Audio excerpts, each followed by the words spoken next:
Hey guys, Gretchen's Vegan Bakery here, and Happy New Year to everyone. I had this video filmed from before the holidays, but I didn't have a chance to get it all edited for you, so better late than never. And these amazing cinnamon apple muffins are definitely worth the wait. They probably would have gotten lost in the midst of all the holiday recipes anyway, so it's actually better that we can now sit back, relax, and have a really simple recipe for moist muffins packed with apples and cinnamon. As always, the written printable recipe can be found on my blog at gretchensveganbakery.com. Just click the link below or at the end of this video to go grab that. It is an easy one-bowl mix and no electric mixers are required. So combine the granulated and brown sugar together in a large mixing bowl. Add the vegetable oil, plant milk, and vanilla extract, and then give it a good whisk to combine.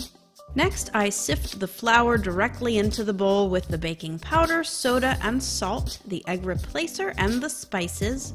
Another good whisk to make sure that it's all combined, and last go the shredded apples.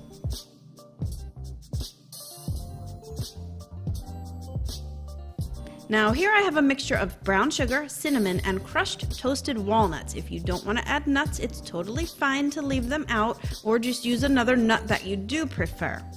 Now you're going to divide up half of the apple muffin batter into your muffin tins, and today I'm using a jumbo muffin tin lined with homemade parchment paper liners.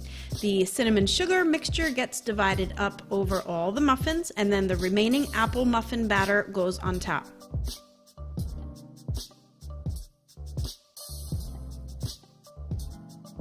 And then the remaining cinnamon sugar mixture goes on top of that.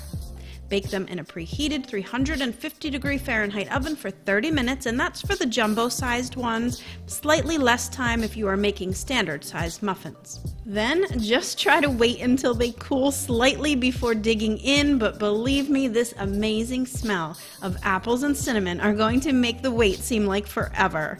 These muffins are super moist, so easy to make, and even easier to eat. Good thing I made them jumbo since I'm only eating one after all. Alright you guys, thanks for watching the video. I hope you will want to try the recipe. So just head over to gretchensveganbakery.com to grab it. And until next time, happy vegan baking. Bye for now.